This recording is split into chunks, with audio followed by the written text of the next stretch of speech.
Assalamualaikum warahmatullahi wabarakatuh. Perkenalkan, nama saya Rima Ariani dari kelas 12 IPS 3.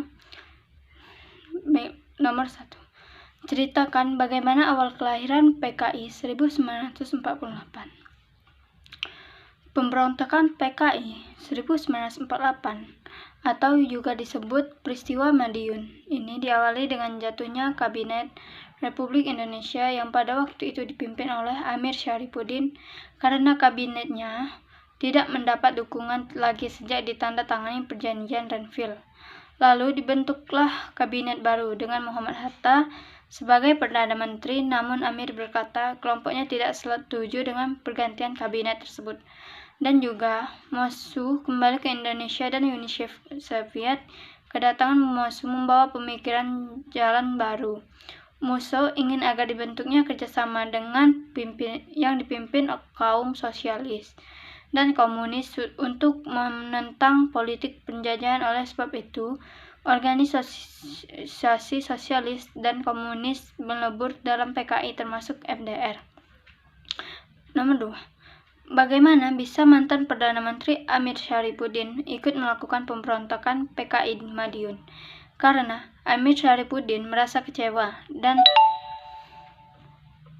tidak terima karena kabinetnya dihentikan setelah disepakatinya perjanjian Renville, dan peristiwa Amir Syarifuddin beserta sayap kiri kelompok membentuk organisasi baru yaitu FDR yang berhaluan sosiatif.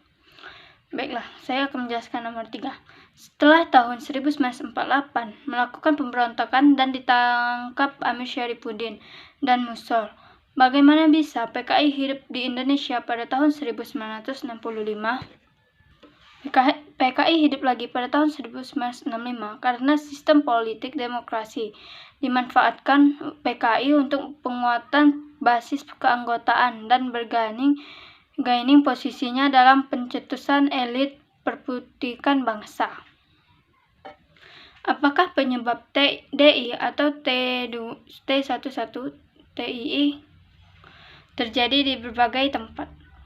Penyebabnya: 1. Pemberontakan DI atau TII di Jawa Barat disebabkan oleh Kartosoewirjo tidak puas dengan perjanjian Renville. Ia tidak mau pasukannya hijrah dari Jawa Barat ke Jawa Tengah. Yang kedua, pemberontakan DI atau TII di Jawa Tengah disebabkan oleh adanya persamaan ideologi Amir dan Kartosoewirjo untuk mendiangin negara Islam.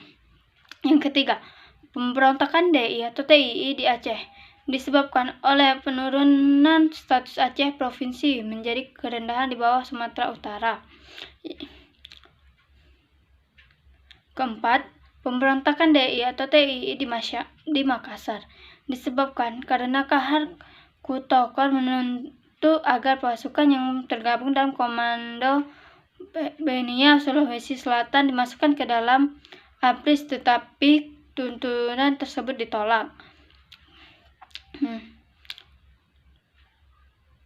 Yang kelima, pemberontakan DI atau TII di Kalimantan Selatan disebabkan oleh kekecewaan pasukan tentara yang harus demobilisasi atau mendapatkan posisi yang tidak sesuai dengan keinginan mereka.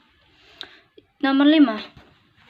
Kenapa pemerintahan mengambil kebijakan Renville yang merugikan secara politik maupun ekonomi, sehingga muncul peristiwa DI atau TII?